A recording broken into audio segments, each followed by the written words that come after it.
Hey,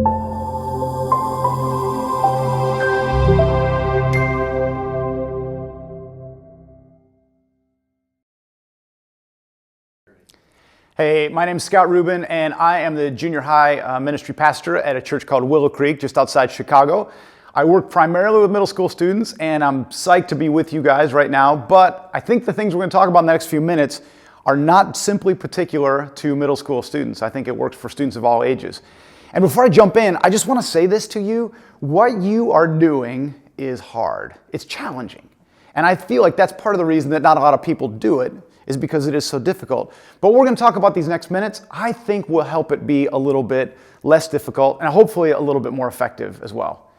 I want to tell you, I'm not coming from a position of strength all the time. In fact, what I want to start with is telling you about a time pretty recently where I was leading a small group and not nearly as many people showed up as I thought were going to. Wonder if that's ever happened to you. In fact, this particular small group, I had exactly one kid come to this small group. The kid's name is Connor, and not only was it just one kid, but it was probably my quietest kid out of my whole group. Now, I'm a big fan of Connor's, so it wasn't a problem for him to be there, but I thought I'm going to have to rearrange things and do things a little bit differently than we usually do. So me sitting across a table from Connor would have been a little bit awkward. So I said, hey, Connor, here's what I want to do. Let's kind of do like a little walking tour of the church, which is where we were meeting. And as we walk around, we'll just talk. And my strategy was, I was just going to pitch questions at Connor, one after the other, because he's kind of a quieter kid, and if I relied on his input, it wasn't going to go very far.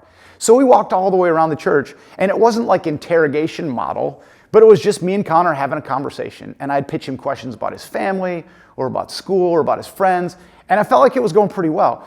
At one point, I decided to pitch him a question about our small group, and I said, hey, Connor, what's one thing that would make our small group better than it is right now? And he paused for a second, and he sort of gave a little bit of a faraway look, and he said, well, we could try and get more of the guys to come more often. And I looked at him, and I thought to myself, this is like his worst day. Like right now he's thinking, it's me with the adult, this stinks. I'm going to get on the other guys when I see them next. So why didn't you guys show up? It was just me and Scott. Well, a couple hours later, I get an email from his mom. And his mom doesn't send me emails. And so I was like, okay, what's this going to be about? And she went on for several sentences about saying, thanks for your investment in my son. Thanks for spending time with him when he was the only one. And then she finishes it up by saying, Connor said that was the best small group that he's had all year, and he really loved it. And I thought to myself, here's this kid who I thought was just kind of hating life with just me and him hanging out together. But it kind of led me to think about something that I've been considering for the last year or so. Sometimes in youth ministry, I feel the pressure to have a lot of answers. I feel the pressure that I've got to be the one bringing information and being helping kids that way. But what if effective youth ministry is less about having all the answers and more about knowing the next best question to ask? I feel like if we can get better at asking questions, things are going to work better for our students. There's an 8th grade kid named Noah, and I was talking to him several months ago, and he's newer to a small group. And I know his family background, a little challenging, a little tough. And I said, how's it going in your small group? And he goes, oh, I love having a small group leader. And I said, why? And he said, before this, I just had to talk things out with myself. And I thought to myself, what does that even mean, to talk things out with yourself? But that was his reality. Now, a few months back, I had a family friend of ours come into town who's a teenager. And I know a little bit about his family background. I know things are challenging there. He goes to church every week. He's got great parents. But when we were talking and I was pitching him a bunch of questions about stuff and kind of engaging the conversation, I said, hey, back at your church, aside from your parents, is there anybody in your life who, you get to have conversations with, who asks you questions like the kind of thing that we're talking about now? He just kind of shook his head, looked a little confused, and he goes, no, that's not really real in my church. That doesn't really happen. So the thing I want to ask you to think about, and the thing that we're thinking about a lot in my ministry this year, is what if we could get better? Not about making sure that we have great answers to give, but what if we could get better about asking great questions? What's the next best great question that you could ask?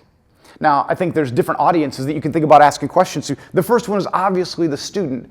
When you think about a student and conversation, you think about showing up with a student, what are you going to ask them about? What happened in their week? Sure, but paying attention to how they respond to the conversation, how they're responding to the day, how they respond to something that somebody else says.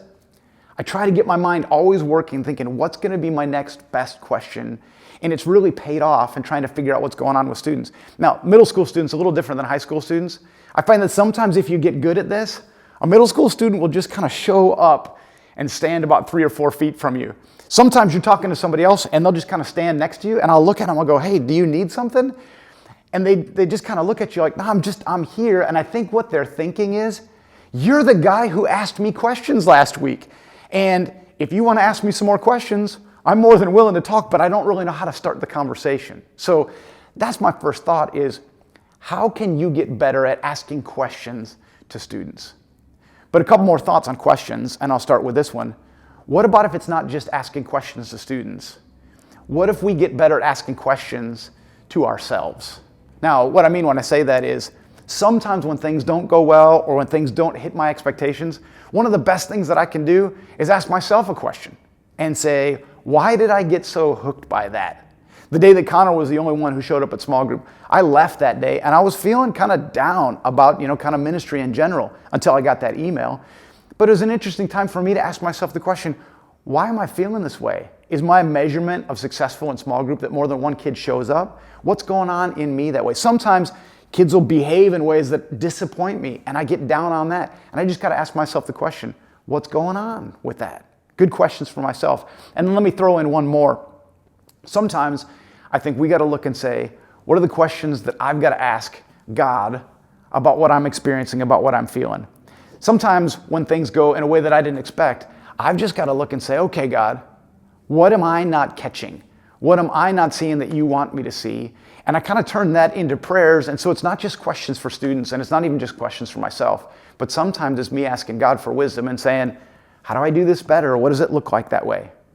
Now, another middle schooler that I know pretty well is pretty into a sport that I'm not really that interested in. And I'm not even sure that I consider it a sport. But this kid loves fishing. And he said, hey, Scott, you want to go fishing with me? And I knew the right answer probably wasn't, no, I don't like fishing. So we went out. There's actually a lake not far from our church property. And so we went out, he gave me a fishing rod, and we stood by the side of the lake on a hot summer day, and we just cast the fishing rod into the lake time after time. And it got me thinking, as I was pitching this kid questions, a lot of times it's a lot like that, right?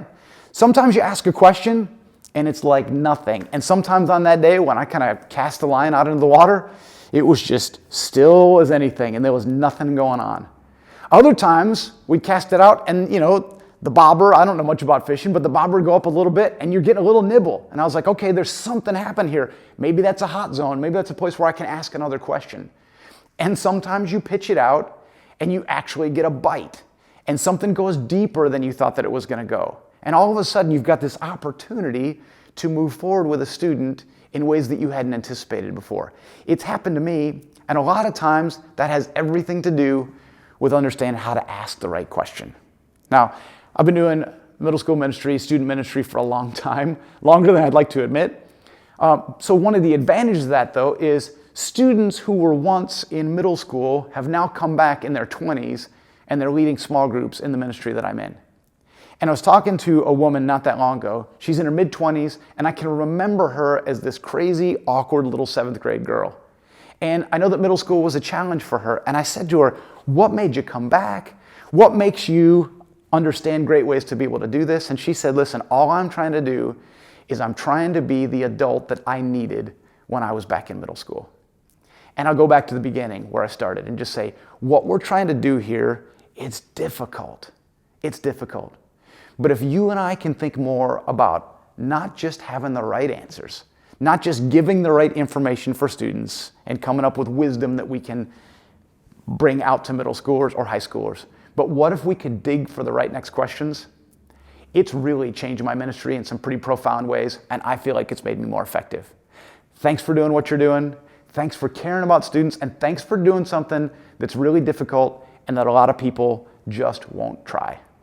Have a great one.